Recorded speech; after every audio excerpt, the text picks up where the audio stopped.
I'm co-host James Ash. And I'm co-host Phil Scaife. Welcome to the Business Lockdown.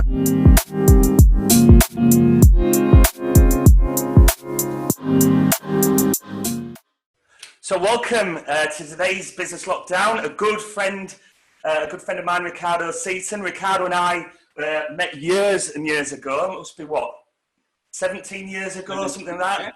Yeah. Working in mental health and secure services. We've run football teams together, so we've been player managers for 4 years, 3 promotions, cup finals, and the team is still going strong. Again, I went into business together. So I think Riccardo's purely responsible for me leaving a career and jumping into business. So I think I equally celebrate you and hold you responsible in equal measure, mate. So we'll delve into a bit of that. But welcome to the Business Lockdown, Ricardo. Thank you. Welcome to the show, Ricardo. Cheers, Phil. So obviously you guys have got quite a history between you, one way or another. But let's start at the beginning for myself and for the audience. Where do you feel the beginning was for you, and how's your path been to today?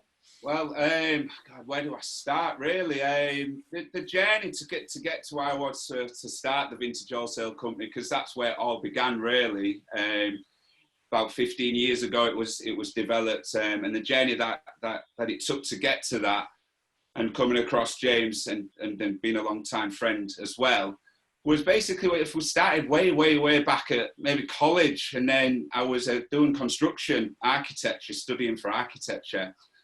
And in the break, when I was going to university, choosing my career at that point, I got a cleaning job at a mental health hospital, where James was working at the time.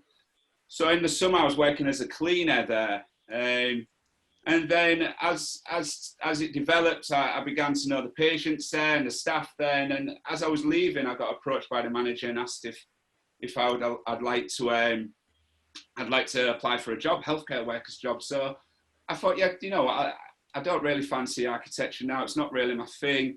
I'll give this a go. It looks like a good challenge. It looks very interesting. The patients there was very challenging, and I thought that I could learn a lot from there. Not knowing what I was going to go into, including business at the time, but I thought it was a good challenge to go into at the time. Anyway, throughout the years, I developed, I got promoted, so from a healthcare worker to senior to deputy house leader to house leader throughout the years, and then being responsible leading alongside the clinical nurses. And then after a short while, I moved into the sports section with James, and that's where we really developed our good relationship, our friendship. And then as it became apparent, as obviously the safety of staff and patients became a bit kind of blurred. So I think at that point it was time to move on to something else. And I think James was in the same boat, and we both actually went to do a coaching badge, and we qualified as coaches, and we had this dream of traveling the United States together in the MLS League. And I remember sat there, and James has got all his money saved up, and I'm thinking, I ain't got no money. so I don't know if I can do this. So unfortunately, I didn't travel with James, but James went and travelled. And as it happened, I then came across the interesting industry of vintage, selling that online to make a bit of money. And as a hobby, as it developed, I kind of saw the gap in the market, that there was it was a big industry. And then what I developed was an eBay store, and listing these eBay listings that kind of I was able to buy the stock as the stock was selling, so that kind of got my capital going.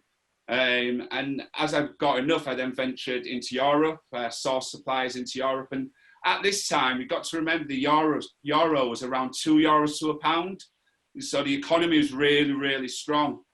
And so it was great to go across Europe and get this stock, and they used to sell it for €15 a kilo because you buy it in weight, and what I was doing is selling it per piece.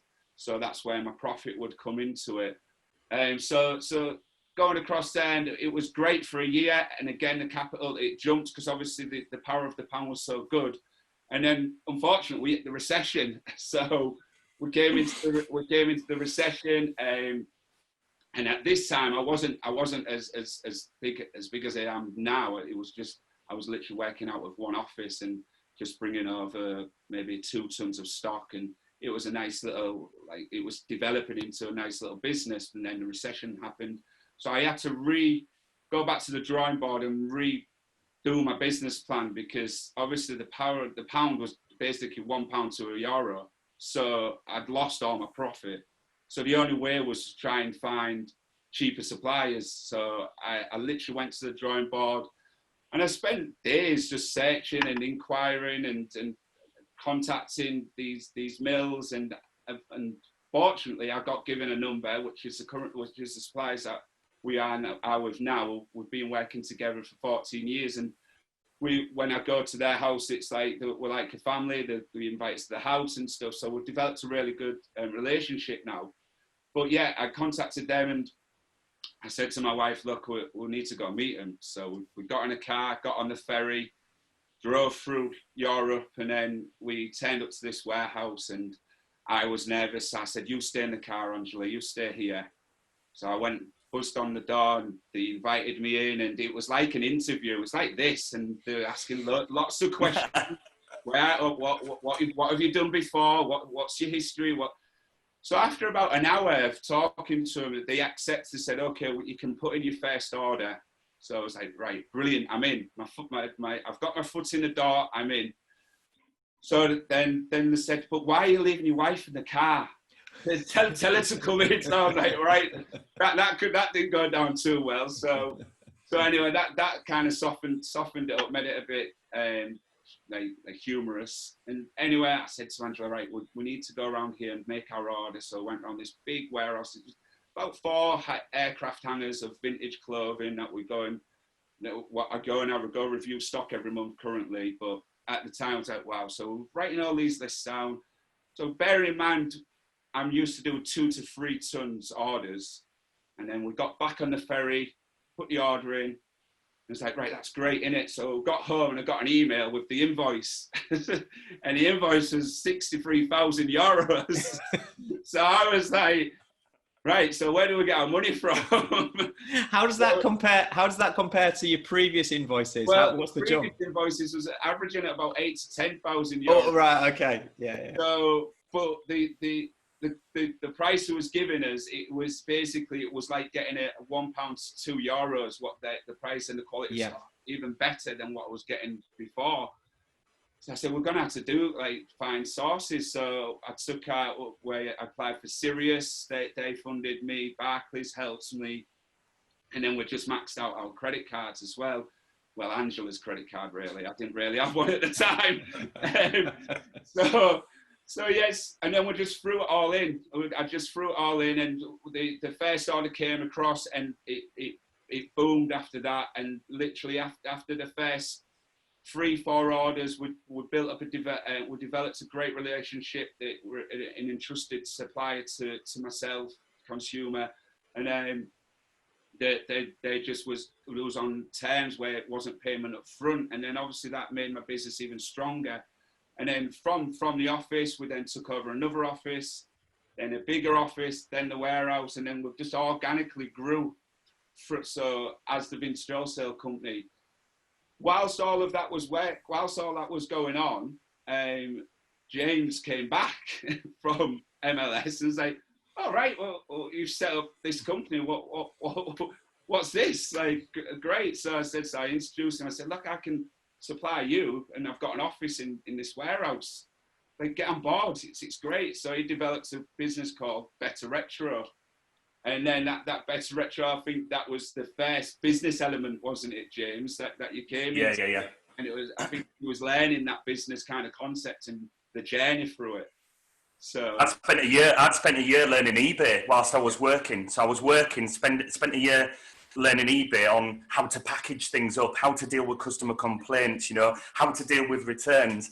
And then it was literally like that, when I came back and saw what you were doing, it was just like, right, okay. So you know, because I mean, I never knew. You know, people thought I could be I had entrepreneurial talents and skills, but I always just thought I always thought to be a businessman you needed to be you know, so it looks like super intellect, go to university and do business and all of this kind of stuff, and so like a good mate doing business and going, actually, and you go and you can do this, you know. And so it was like 100% the reason of that step. And also after 3 months I went from a career that I loved, that I was good at, you know, that I thrived on, and I gave that up for an opportunity. And I remember after 3 months I'm sat in a small office with a little stockroom, not having a clue what I'm doing, you know, struggling, nobody to interact with every day. And I remember you coming in after 3 months, and I was just like in pieces. I was in bits, and you know, you were pivotal in your support of just going, you know, you're better than this. You know, you need to carry on. You're doing a good thing, and so massive thanks. And after 8 months of being in business, I realised the opportunity that we had around us. You know, Jonathan Elvidge, who we've had on the show from Gadget Shop and Red 5, and Julie Barron as well. Remember Julie, that was senior buyer for diesel, white stuff, fat face. You know, she'd overseen hundreds of £1 million worth of spend with manufacturers, and I was just like, why don't we put something bigger together? And so. Which we did, which was a journey. So we're working all hours, God's you know, like absolutely all hours, and running a football team full of football politics.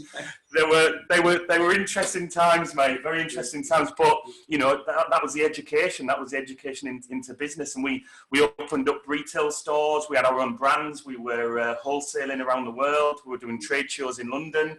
It was all very mental. Wasn't it? It was all very mental, but you know, from those retail stores, you actually went into and developed Poor Boy Boutique. That's right. Yes, so the business model of how that went into James, the Vintage Wholesale Company, was then supplying our company, and we was then reconstruction vintage clothing, redeveloping it and wholesaling it on that degree as well, because we didn't want a conflict of interest. So we said, how can we build this company where it's not a confliction, but then we can complement the vintage? So I was manufacturing upcycling products. So I was recycling the damaged stock and then reselling it for a profit. Okay. But then I was then selling to the company at cost. So it was it was hand in hand working together. And like I say, we opened retail shops, and then we complemented the remade with the vintage, and then we went on to our journey. But then as James then departed the vintage, let's say that kind of partnership, the shop develops into Poor Boy Boutique of what it is now. But we've scaled down the upcycling of it, and it's just kind of pure vintage really now. And it's easy because I'm my own supplier, and it's the margins are great. I mean, in these times, if I had to go buy my stock of what I sell, I would be struggling really if I had to buy what I sell, in a sense, to go into my market at the moment. So it's good to have those margins to kind of give good discounts, because where we're situated, let's say Hull, it's not one of your mainstream vintage forefront seller and dwellers really. I'd say like your Leeds and your Manchesters and your Shoreditch and your Camdens, they're the cities where like vintage is vibrant and stuff, and everybody really gets it. So your journey there, you start off as an online seller, and you grow an online presence, and then you step into the high street as a retail. Yeah, because that's obviously the reverse of what a lot of businesses are doing now and have been doing, where they've started off with the high street presence, got the footfall and the marketing and the brand out there, and then they've retreated to reduce costs onto the online. It's a bigger market, obviously.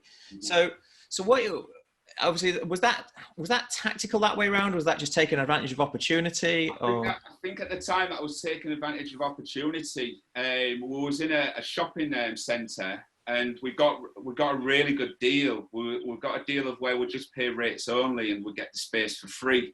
So basically they were struggling with filling in units and stuff. So how did that come about? Was that Jonathan Elvidge? Jonathan Elvidge. Jonathan Elvidge. So that was using a connection, using a relationship that you developed. Yeah. Right. Yeah.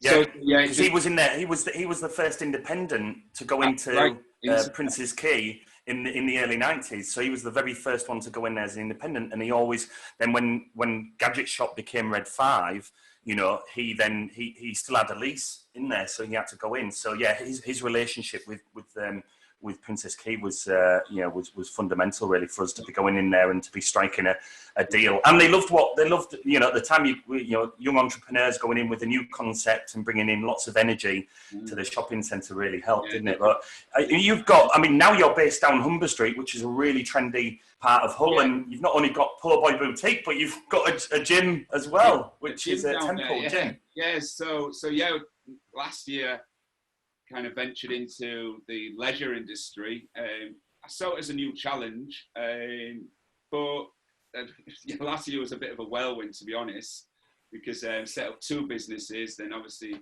my daughter was still growing up, and we moved house as well. So I was really looking forward to 2020, to be honest. How's that going for you? Yeah. It's had its challenges, let's say the least. So eventually into the leisure industry, and we opened in May last year the gym, and again that came with new challenges. That came with it was with 2 business partners. I'm used to just being other than, I mean, this was years ago working with James, but other than that, I've been a sole director. So again, that's complementing characters and, you know, bringing the strengths at the right times and stuff. So yeah, it was challenging, and just as we got locked down, we was doing well health and well-being to the community around there, because we've built the gym around being a health and well-being gym for the community, because it's classed as a vibrant quarter, urban quarter, and it's got a lot of offices around there, so 9 till 5. So we went for the market of being a well-being gym and trying to tap into the offices around there and the companies around there to look after their staff on a basis that we're here and educating them basically for healthy mind, healthy body.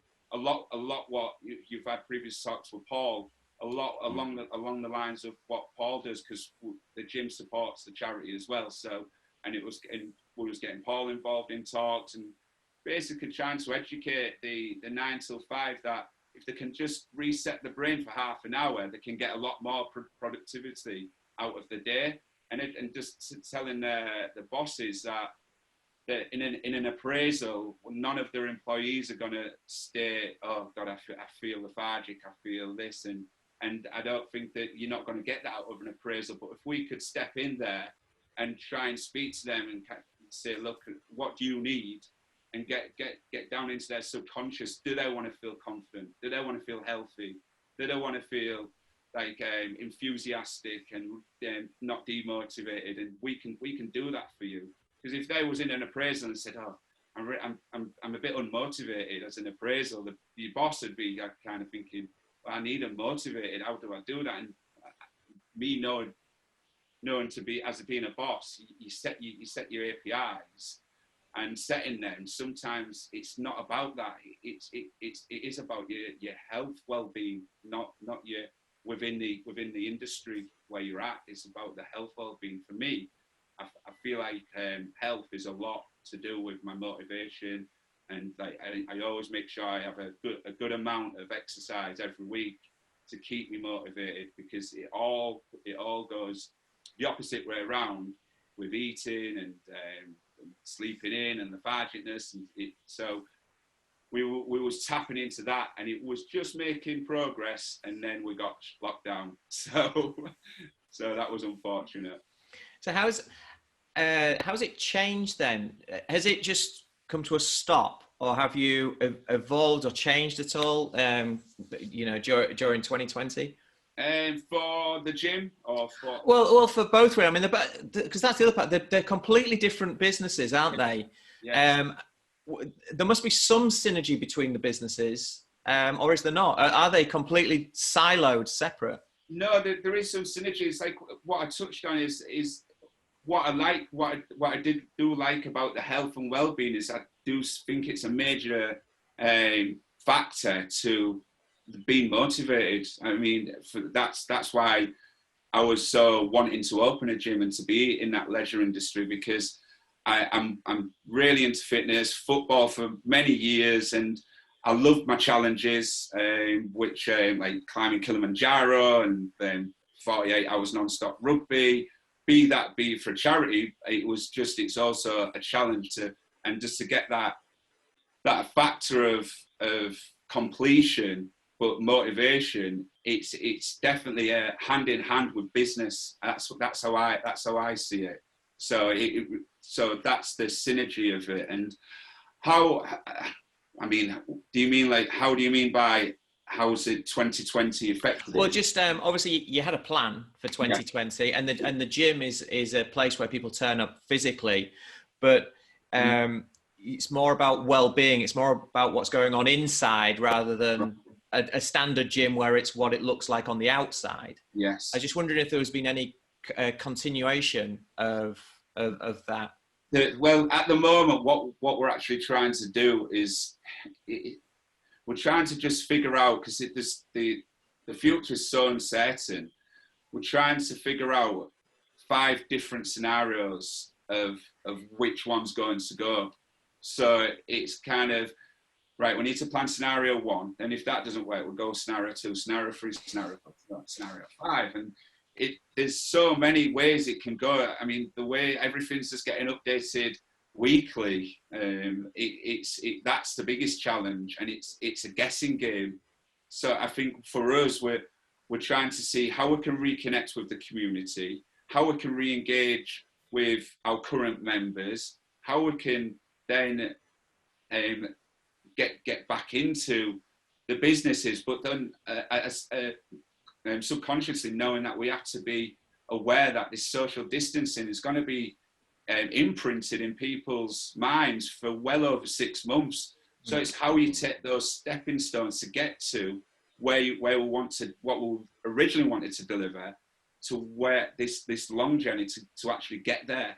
So we're having to think, right, so do we wear PPE when we're going to, and then again, will the letters go into the businesses, or how do we do it in open spaces? And at the moment, it's a guessing game for us, and we've come up with a lot of scenarios, but until the cogs start moving, and we'll probably change our path maybe 3, 4, 5 times of where we want to get to, really. I mean, just before the meeting, I was just on Facebook Messenger, just getting quotes for gym treadmill dividers because I've got a feeling that with our gym, it's not a massive gym, so it's very confined. So I'm trying to figure out how to make the member feel safe within that environment. So I think that just dividing all of the treadmills and all of the cardio machines is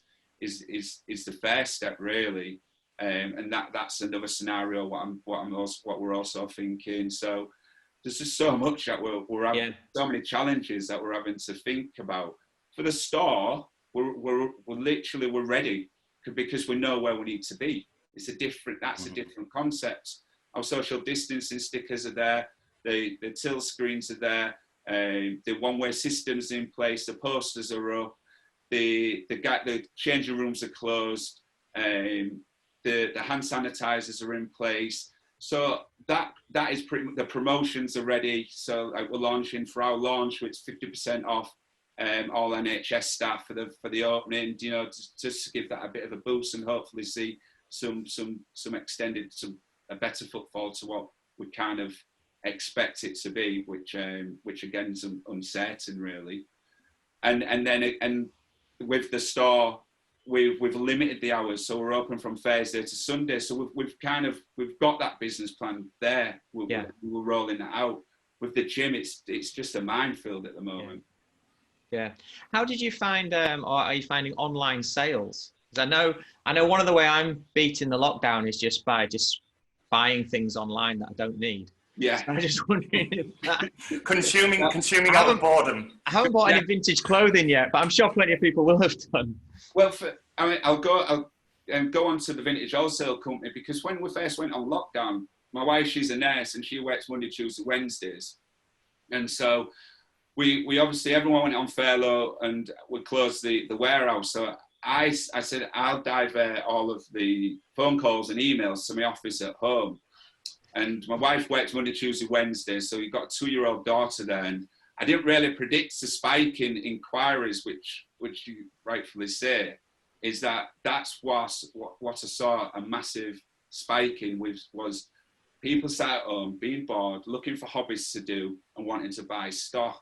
So, but there was just feelings, trying to, so what are you about? How does it work? And this is really in-depth kind of transcripts, what you had to get back to them. And now it was just backing up and backing up and backing up. So after week 3, 4, coming in 1st of June, went off. I came off furlough and I just got back into the warehouse. I realised that there was people was getting bored and people was wanting to do things. So, and obviously with retail reopening, I thought I need to get back into the warehouse and catch up with all of these emails, because it was like you said, people was getting bored and I needed to get on top of these. So in view of the Vintage Wholesale Company, and inquiries spiked, sales didn't spike as much. Regarding Poor Boy Online, we literally redeveloped our website just before lockdown, so we didn't get no products on there, and then everybody went on furlough. So that was a bad timing for us. Yeah, but I suppose fulfilling the orders would have been difficult, though.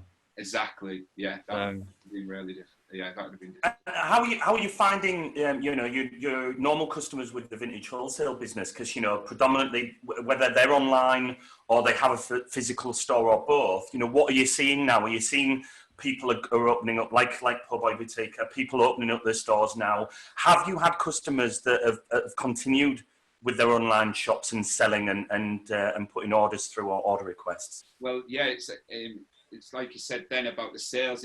It's really good. I was supposed to touch on that actually. The strength of the Vintage Wholesale Company is that because we supply so many retailers that be online, high street markets, high street stores, we can track what's not set, what is trending. So, for instance, we know that online people, when we started bookings last week, handpicked bookings, and they're all filled out of online sellers, our regular ones. Right. And the retailers have waited, and they're all strong ones actually. But then when we're seeing the online sellers come in and speaking to them, they've never had sales like this since Christmas over the last 2 months. So they've been in really, really good revenue. So for the online sellers, it is really doing well for them. That might change after the 15th, but for them, they've really got a foot in the market. For a lot of people have turned ahead because they don't go on a high street, and they might have captured that custom. So I think it would have made them stronger, but who knows until the retail lifts again. Yeah. And have you seen many of you who would be normally just a physical store? Have you seen any of those customers of yours pivot and move online because they see retail on high street has been knackered? Have you seen many do that? Yeah, well, it's like Phil said. Some of them have got their online presence and their retail store. From the feedback I'm getting, the time that they've had, it's cleared out all of their back stock.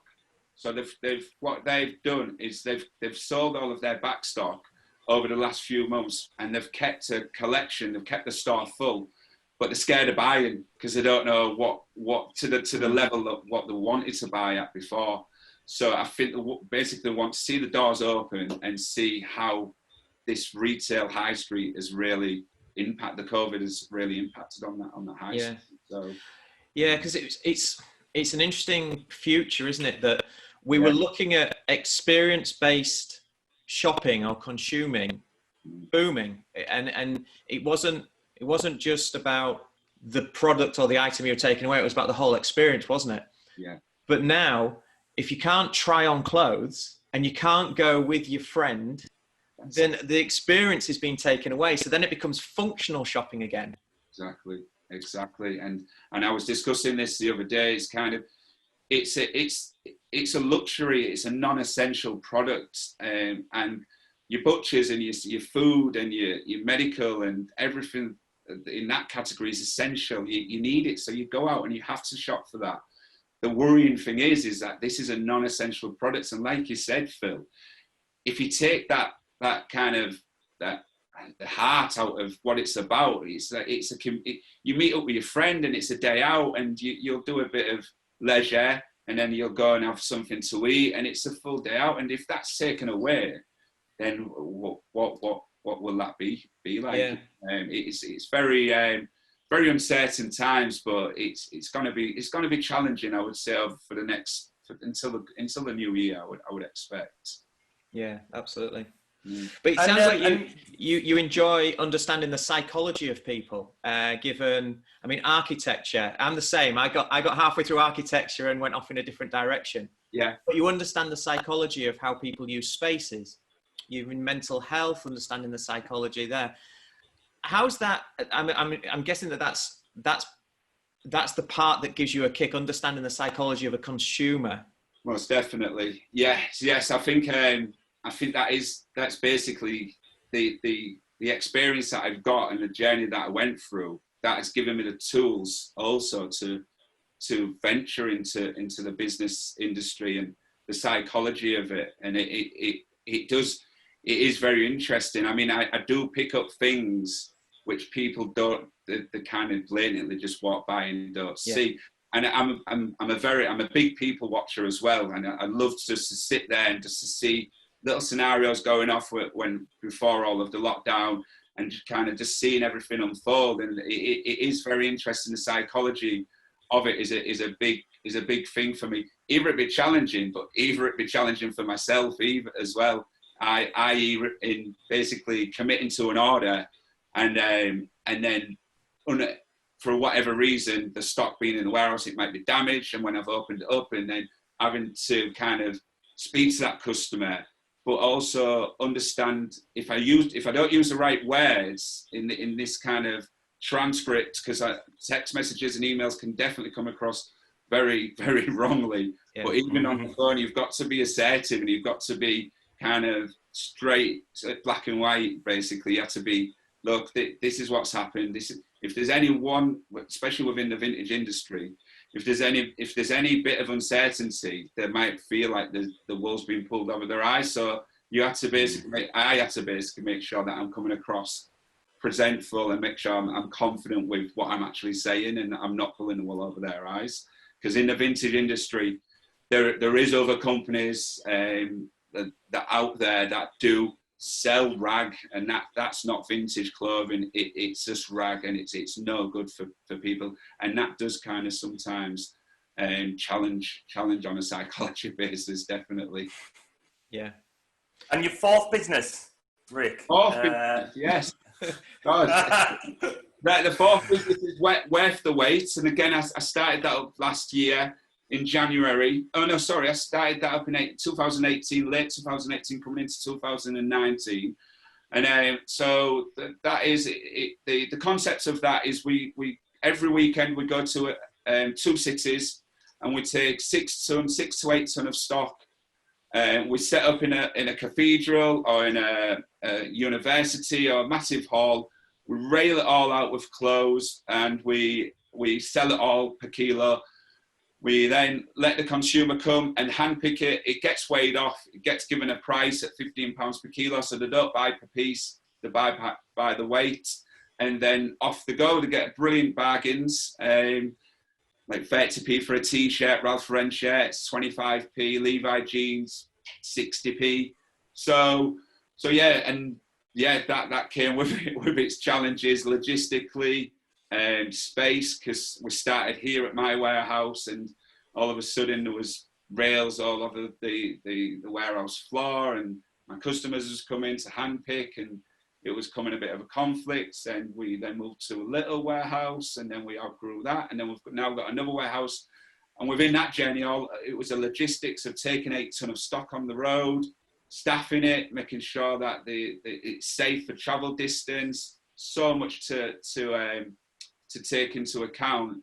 But again, this just coming in early into the year, we had everything smooth as clockwork, and then it just went on lockdown. And that's classed as a social gathering. So the future of that, I don't know, maybe November I would expect. And wow. With that one, we are looking at blocks of customers for 1 hour sessions, 50 customers in it for 1 hour, rotate and then the next block.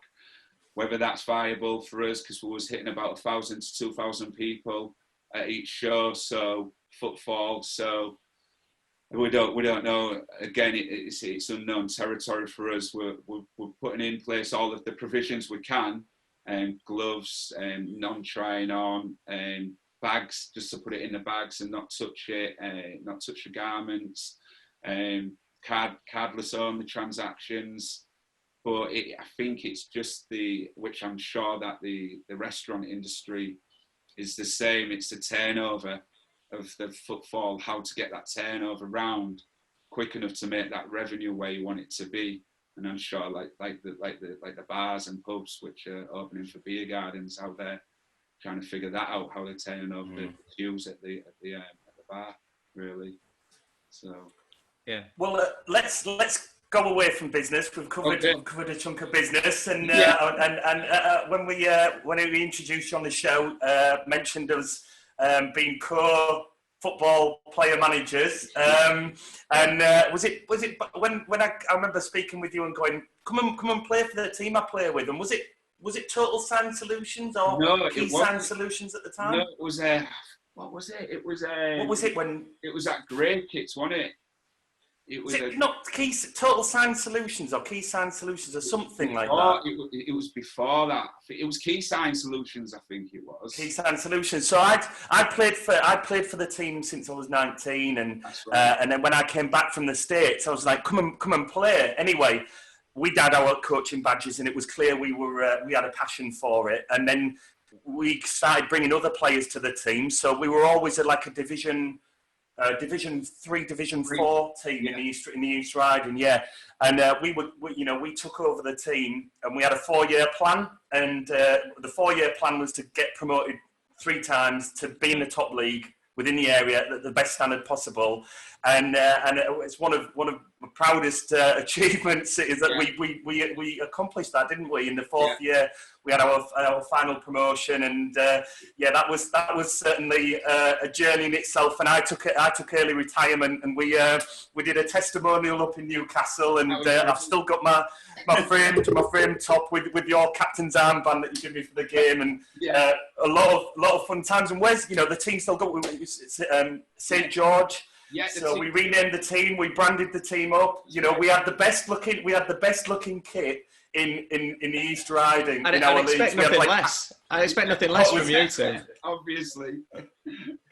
Like full on edit. When you're looking for kits, and there's always the ones that are striking deals out, like what's the best kit we can buy? And it was like red and white Adidas. Like, it was just awesome. It was absolutely awesome. So they were great times, mate, and fun. And what you also learn as well is that, football politics, business can be tough, right? And keep you up at night. But we were the longest running team at any level, pro and amateur, in East Riding, and we got to the end of January unbeaten. So season kicked off in the August or September, whatever it was. And we're end of January, still unbeaten, and still getting shit off of players. There's always an opinion, right? Fun times. But tell us, he's still this guy. To say he had an engine on him was an understatement. I mean, I'd be darting up and down the wing, and he'd be in central midfield just bossing it or every game, just unbelievably so. Like, an amazing player and an engine, and an absolute privilege to have gone on that journey with you from bringing you into the team to then us managing it, and then you taking the team further on to great success. So what does that look now? Are you still playing regularly? Are you playing at all? Are you training? Yeah, I'm still playing. Still playing with them. I think this will be my last season. The last dance, we've called it. So, but yeah, like I've stayed through the experience with James. What we had, I've kind of stayed in the back office, so to say, of management. I don't really I'm too busy with business that I don't want to get into that politics world. So that's why I've always sat as kind of the chairman, fund sponsor of the club, and kept as a silent role, and just allowed Kelsey to take the team as it comes. But I think we've done really well. We was close to promotion before. We was sitting in third, and promotion was still on the cards. So we have our dip, which James will know. St George is renowned for going on a massive roll of wins and then all of a sudden have a massive roll of losses. So we had our dip, but then we was pulling it back round. And yeah, obviously this happened, and we've talked, and we're going to go again next season. I've said it's the last dance for me, like I say. So, and then we've got some new guys in there, nice and young. So that's good to know. I think our average age was around 28, 30. It's come down to 24 now. So yeah, it's not pleasurable, like sat in the midfield with an 18-year-old when you're 38 though. So I think I remember last season. Yeah, I remember playing in the midfield, and we played a free role in the midfield, and I looked across, and there was two players. And I combined their age. One was 20, and one was 18. And I said, "Lads, you're both of you. I'm older. I'm just the same age as you two put together. This needs to stop." The testimonial's coming. The testimonial is coming. Yeah, well, like, yeah. What keeps you in check, mate? I mean, and especially, under normal circumstances, what keeps you in check? You've spoke about wellness and training. Is that something that is pivot? It's got to be a priority for other things to fall in place with what I picked up on. Yeah, I think it's. I've actually been thinking about this recently. I think it's balance that keeps me in check, and I think that's a major thing. It's just to realise that don't overachieve yourself, but don't underachieve yourself at the same time. So don't expect yourself to achieve too much, but always expect to not achieve it, if you know what I mean. So and challenge yourself in that way, because if you don't have balance in your life, you can set yourself up to an achievement that's unexpected. But if you say, okay, well, I did try that. And next time I'll do this, how this works, I tried to get that goal, but I slipped maybe, and I went unbalanced. So how do I get back to that? And for me, I mean, for instance, this morning, I get up at 2:00 in the morning, and I'm trying to I need to get back to sleep now, because as soon as I wake up, my brain's going off in the morning. I'm thinking, right, so coping strategies, putting them in place, which is down to our experience. So I downloaded a meditation app, and I put that on, and then I was gone within 30 minutes. So it was just about giving that, because all week I've been getting up, like this week I've been getting up about 1:00 in the morning and not being able to get back to sleep till 3. But then I get up anyway at about 4:30. So I'm missing a big gap. So I thought, right, how can I challenge this? And I tried to go to bed a little bit later the other night, but then I still woke up at 1:00. So I was thinking, is it because I'm going to bed too early? So I tried that. And I just downloaded that meditation app, and noticed that just put me straight to sleep, because it just took my mind off things, and the balance of having the meditation to thinking was the right option for me, really. So just to go back on what you said, James, balance is the key to what I believe in, really. And routine, and what we've picked up off pretty much all of our guests is the power of routine, and also what's happened when people's routines have.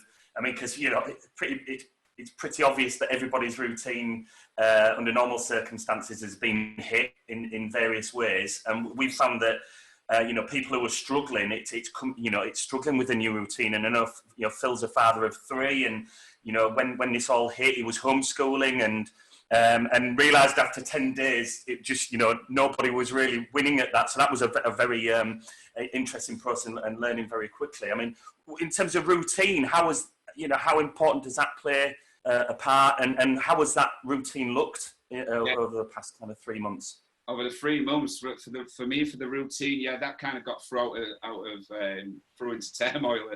Like, obviously, I'm sure, like you said, Phil, home teaching and stuff.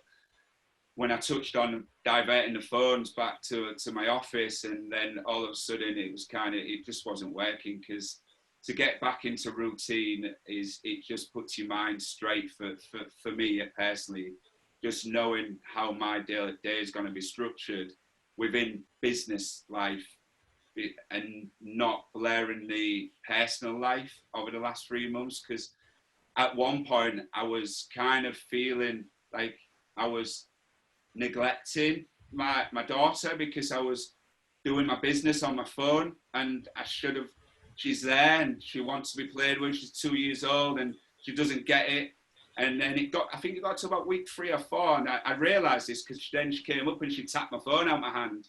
And then it really made me realise that this needs I need to get back to my routine, because it's not healthy for any of us. It's not healthy for me. It's not healthy for my daughter. So, and it really, that's when I said to Angela, look, we need to approach our nursery and see if we can get her back into schooling, because there was a lot of tension in the house when Angela got back, because the pressure of me wanting to get stuff done, but I couldn't get it done because of the routine. It changed dramatically.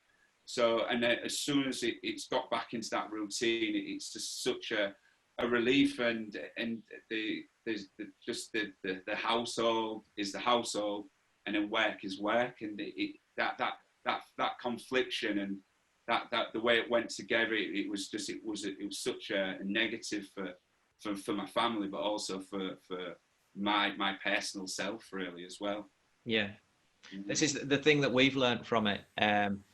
Environment it's very, very difficult to have a multi-use environment, certainly for us. And so it's like, right, I've now got a work environment, and it's usually like away from the house. And so then we've got a family environment, which is purely family. And it just helps you just do that mental switch and be present. Just be 100% present in whichever the environment is where you're supposed to be and where you're needed. Exactly. The whole thing of multitasking, and it's true that actually, people think they can multitask or be really good at it, but actually by focusing on one thing and doing that right and getting that over the line and being present, as you said, is actually so much more productive, and you can work at such a high level as well. Well, I mean, look, we could talk for hours. we say this with everybody. I mean, that was just like the short version, to be honest. And we find that there's so many directions we can certainly cover and go down. And Thailand. The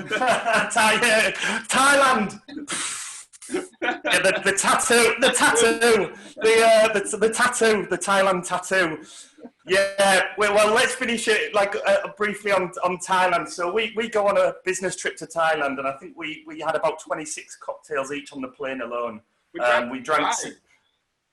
What's that? We drank that cocktail dry. It was a Singapore Sling. Singapore Airlines, and we drank that plane dry of Singapore Slings. And the air hostesses were like handing them to us, and me and him are like just getting I just remember that. I think we stopped in Munich, and I bought a big bottle of German liqueur, and we were passing that around the passengers, and everyone's having shots. It was just the most fun plane journey I've ever been on. We stopped in Singapore. We had to get off and get back on, and I said to Ricardo, let's let's sit down in first class, what they're going to do. So we're sat down in first class, being fed champagne, and the plane's starting to go, and you see him with the clipboard, and they're talking between them, and Ricardo's going, they're on to us here, mate, they're on to us. And I was like, so I get on my phone pretending to like strike business deals, at which point they come over, and I was like, yeah. And then he essentially went, we'll turn the plane around if you don't go back to your normal seats. So went back to our normal seat. So we arrived in Bangkok Airport, in Suvarnabhumi Airport, and Ricardo had never been to Asia before, and I know what Phil, we love Thailand, of course, and I always consider, once I'm through like passport control, that's like for me like you're in the country kind of thing. And I remember going through first, and of course we're pretty happy at this point in steaming, and we've arrived in Bangkok. And as I look back, and Ricardo's coming through, passport, he's had his passport stamp and he's got a big beaming smile. the first Thai person he sees with a big beaming grin, he says, "Hola!" And I was just like, we're not in Benidorm anymore, mate. We're not in Benidorm. And let's just say that, that trip was full on and phenomenal. And tattoos, partying with suppliers, taking some young lads under our wing and giving them an amazing experience in Bangkok. I mean, that is how business trips should, but probably shouldn't be done as well. And business trips, Phil. Yeah. It was funny. We spoke about this not so long back, and I think we both shared that we've never. I don't think we've been at that level of drunk. We checked ourselves into hospital. Yeah, we did. Alcohol poisoning. Give ourselves. It was different level stuff. So I fell out of love with Thailand on that trip. Ricardo left, and I think I had another week with supplies and stuff, and that was just like that was intense. But one for the memory books, that's for sure, mate. Yeah, and you've been back since, haven't you? And yeah. So one of many stories we could certainly share and reflect on, and what how to do things, and certainly not how to do things in the same respect. But mate, it's been great to have you on, and awesome to recap and share your story, and for Phil to also have insight, and our audience to learn your story as well. We always say we started the business lockdown just to connect with as many people as possible, and to offer value and help as many people globally as possible. And our shows are watched and listened by thousands of people around the world. And just our journey throughout this has been incredible as well, and continues to develop each episode that we do. So amazing. I mean, it's fair to say we'll have you on again. And is this your first podcast ever? Have you been on first podcast? Yes. There we go. So you've broken the duck now. So we'll definitely have you on board. But before we head off, where can people find you, mate? Where can people be directed to? So for Power Boy Boutique, they can find us on www.power-boy.co.uk. For the Vintage Wholesale Company is again www.thevintagewholesalecompany.com. And for the temple, you've got the-temple.co.uk. And Worth the Wait is, you can find us on Worth the Wait on Facebook and Instagram, and it's Wait, WEIGHT, Worth the Wait, little pun there.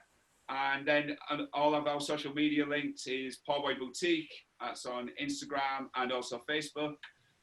Temple Gym Hull is on your Instagram and Facebook again. And then for the Vintage Wholesale Company, again, it's the Vintage Wholesale Company for Instagram, and then it's the VWC for Facebook.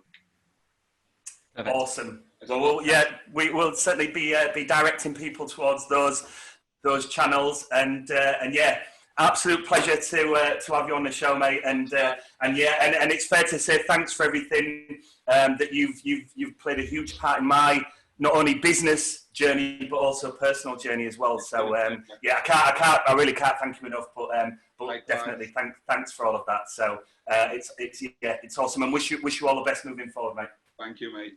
Thanks for the show. Thanks, Ricardo. I'll see you soon. Cheers. Cheers, bye. Bye-bye.